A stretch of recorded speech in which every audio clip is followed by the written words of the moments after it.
Bill Maher did a new rules segment called Democracy's Deathbed, and I wanted to share it with you here. Now, I feel like this kind of rhetoric that you're going to hear him use, in the past, I would have been like, man, this is hyperbolic, this is over the top, I'm not sure I buy this.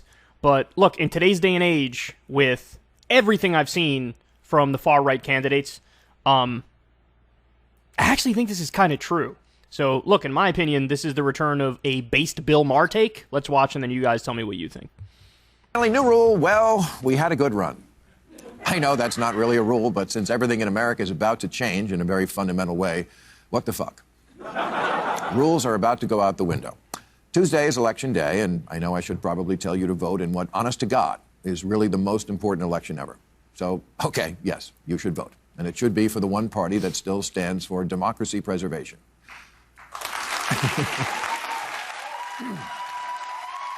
Now, by the way, let me just add this fact, because I thought this was fascinating. Ralph Nader, who was always a third-party candidate for president, always an outsider, and always was interested in building alternative options to the duopoly. He actually came out recently and said, I'm voting for Democrats down the ballot.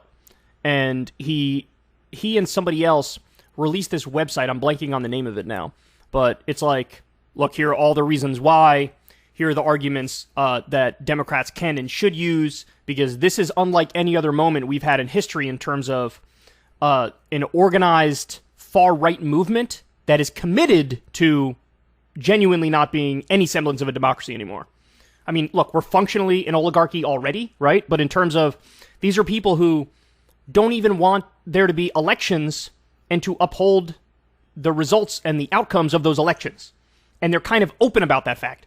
So when you have Ralph Nader out there saying that, it's just different, man. There's just some different stuff here. So Bill Maher, and he's been recently, you guys know this, every other week he has a take that's like playing footsies with the right. And he's big on this whole woke culture, bro. Woke culture is like one of the biggest problems we face, bro. He's big on that whole thing. But when push comes to shove, and now he's giving his breakdown of the political landscape in the upcoming elections, suddenly he's singing a different tune. Ain't no footsies with the right anymore. Watch this. But it's also a waste of breath, because anyone who believes that is already voting, and anyone who needs to learn that isn't watching, and no one in America can be persuaded of anything anymore anyway. The January 6th hearings, it turns out, changed nobody's mind. Democrat Jamie Raskin said the hearings would tell a story that will really blow the roof off the House. No, that was Hurricane Ian. The hearings, roof not blown.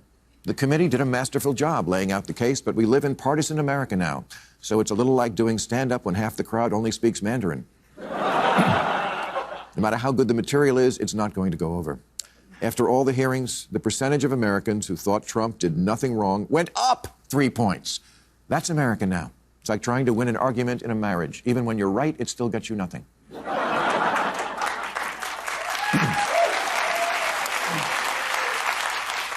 Ben Franklin said our country was a republic if you can keep it. Well, we can't. And unless a miracle happens on Tuesday, we didn't. Democracy is on the ballot, and unfortunately, it's going to lose. And once it's gone, it's gone. It's not something you can change your mind about in reverse. That's gender. So here's what's going to happen. Republicans will take control of Congress, and next year they'll begin impeaching Biden and never stop. They'll impeach him for getting out of Afghanistan and getting into Ukraine. For inflation, for recession, for falling off his bike, it won't matter, and it won't make sense. But Biden will be a crippled duck when he goes up against the 2024 Trump Carrie Lake ticket. And even if Trump loses, it doesn't matter. On Inauguration Day 2025, he's going to show up, whether he's on the list or not. And this time, he's not going to take no for an answer, because this time he will have behind him the army of election deniers that is being elected in 4 days. There are almost 300 candidates on the ballot this year who don't believe in ballots.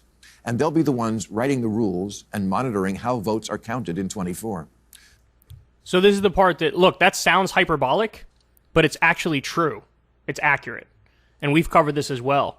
There was some research done on this, and 53% of Republican candidates who are running either outright reject or question the 2020 election, still to this day. And these are going to be people who have positions of power. So the majority of elected Republicans could have positions of power that can sway elections. We're talking about, state level positions that are directly responsible for administering the elections. That's not good, man. I mean, that guy Mastriano in Pennsylvania, who thankfully is down big against Shapiro, running for governor of Pennsylvania, he was at January 6th.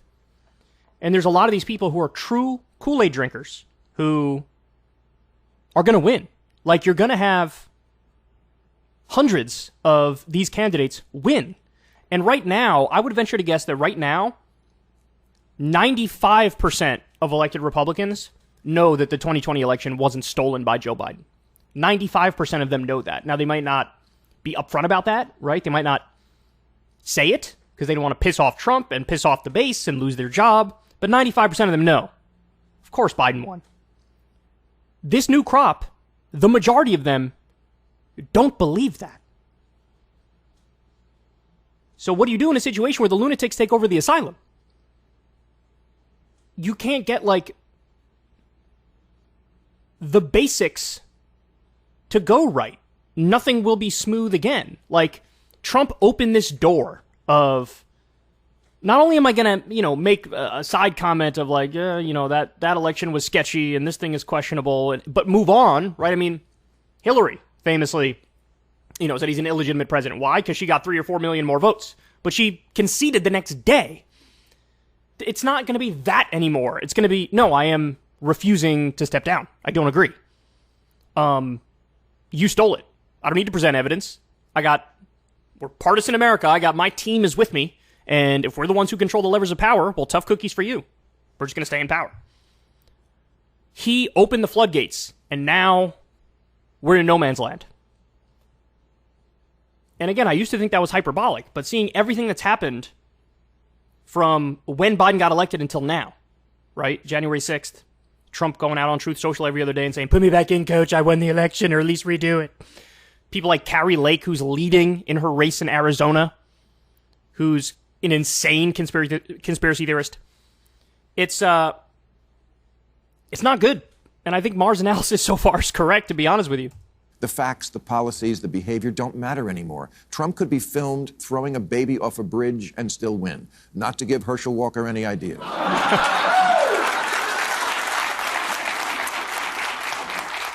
This really is the crossing the Rubicon moment, when the election deniers are elected, which is often how countries slide into authoritarianism, not with tanks in the streets, but by electing the people, who then have no intention of ever giving it back. The Republican up for Wisconsin governor just said if he's elected, quote, Republicans will never lose another election. This is how it happens. Hitler was elected. So was Mussolini, Putin, Erdogan, Viktor Orban. This is the it can't happen to us moment that's happening to us right now. That's the point right there, man. That's the point right there. That's why all my thoughts of this kind of talk is hyperbolic. I don't think it's necessarily true. It hasn't happened. So how do we know that, we won't just continue with the status quo on the current trajectory? But he's right. They're kind of telling us what they're going to do and what they want to do. And if a majority of them are Kool-Aid drinkers and will control the reins of power, should any of us be surprised when they actually follow through with the thing they're fucking saying they're going to do? What makes us so special that we rise above and under no scenario would slide back into outright authoritarianism? Don't get me wrong. We have aspects of our system that are already authoritarian. We're already functionally an oligarchy because big money controls everything and the will of the people barely matters at all, right? We have the drug war is deeply authoritarian, locking people up for non-violent crimes that shouldn't even be crimes in the first place. Mass incarceration. There's a lot of NSA spying. Authoritarian policies exist in the U.S. But what happens when even the veneer, even the facade of democratic elections are gone? And Trump opened the floodgates, and now all systems go with all these different candidates who, many of them, just will not concede. What happens? I think we're going to find out, man. I think we're going to find out. We just don't feel it yet. We're the Titanic right after the iceberg hit. And honestly, too many Americans just don't care and won't even care after it happens. because they never followed politics to begin with and were never taught in school what democratic government was supposed to look like. So how sad can they be about losing something they never knew they had? You can try and tell them that we will no longer have a system of checks and balances, but they will have an answer for that. What's checks and balances? Democracy's hard. Athens didn't have to deal with Fox News or the smartphone that made everybody stupid, and they only lasted 200 years. So R246 doesn't look that bad. But before we do go, I'd like to say a little farewell to some of the things that really did make America great that now we're going to lose forever. Like the peaceful transfer of power, the jewel in our crown, that thing that so many other nations couldn't pull off that we always did. Oh, well, the Bill of Rights. When there is no accountability at the ballot box, there are no actual rights. Look, Generalissimo Trump is not going to bring back child labor or end Social Security or resegregate the water fountains. He doesn't hate Jews. Ivanka's a Jew and he loves her. Now that she's 40, only as a friend, but still.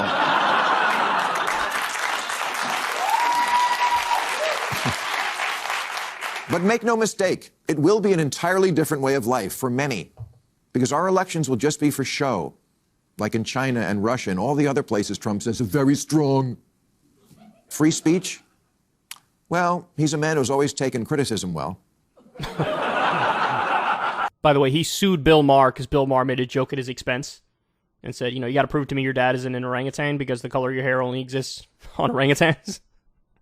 And Trump sued him over that. Trump very famously said, we need to open up the libel laws in this country. He sued CNN for hundreds of millions of dollars. We just discussed that. You can't say you believe in free speech and take that position. He said we should punish flag burning with up to a year in prison, which is deeply unconstitutional. So yeah, he's fucking free speech. My ass cheeks. He doesn't give a fuck about that. He uses it as a culture war virtue signal to the right that I'm with you guys. But really what he wants to do is control who gets censored and who doesn't. But I wouldn't count on that one lasting. I wouldn't count on freedom of religion lasting. QAnon and the other shock troops of the Trump takeover of the Republican Party are all quasi-religious entities who want a Christian government.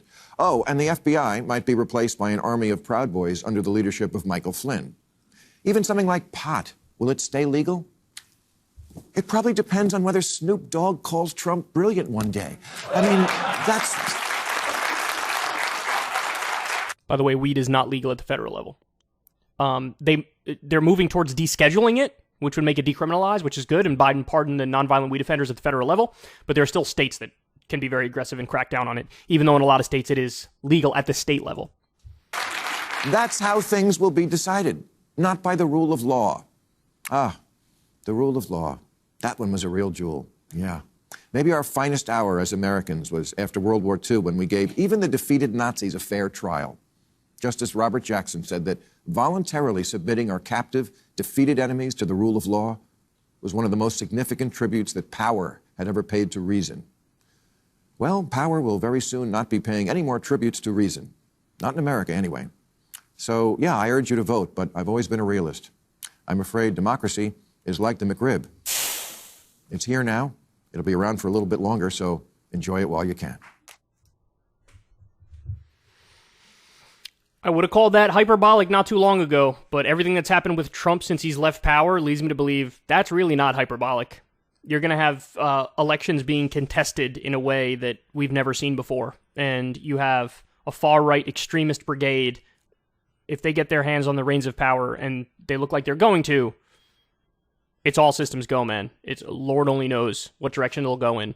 And I think the flailing reaction of an elite media class will be so impotent to deal with the nature of actual power and how it's used.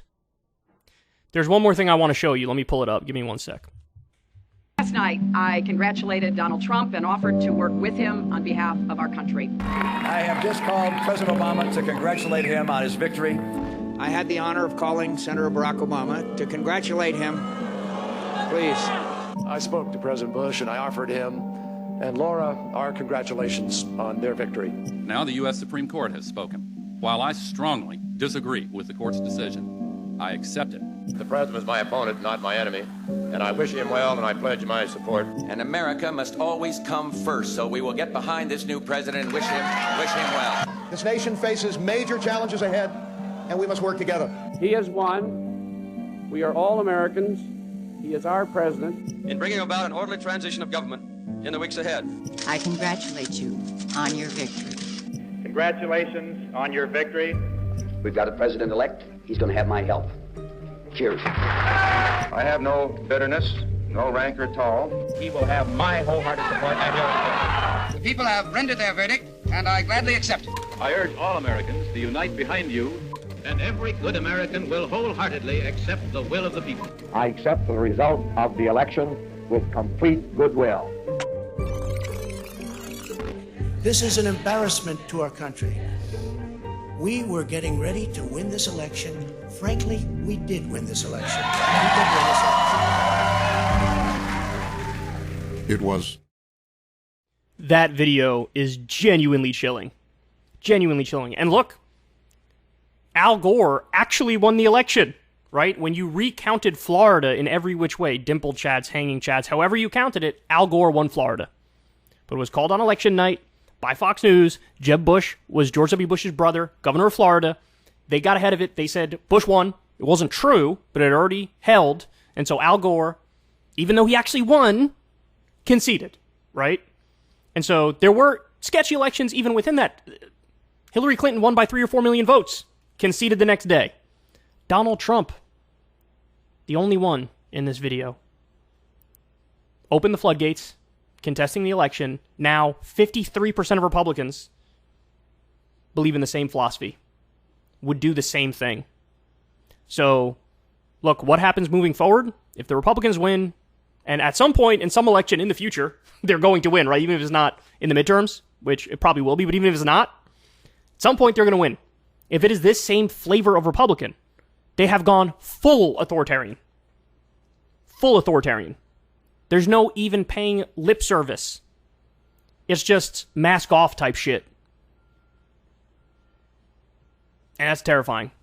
Don't tell me this video doesn't feel different. Don't tell me this isn't in fact impactful. Don't tell me that this direction is like, oh, same old, same old. No, it's nowhere near that, and you know that, and this is why I say this video was the return of based Bill Maher. I think he's right on this take. And unfortunately, it's frog and boiling water type stuff, where this is slowly but surely, this is the direction we're moving. We're already an oligarchy, but we're moving towards full authoritarianism, and that's terrifying. If you want to see me and Crystal Ball interview legends like Noam Chomsky, Cornel West, and more, subscribe to Crystal Kyle and Friends on Substack. $5 a month gets you the video version a day early. Remember, we take 0 ad dollars for this podcast. Or you can sign up on Substack for free and get the audio version a day later. Link in the video description box below.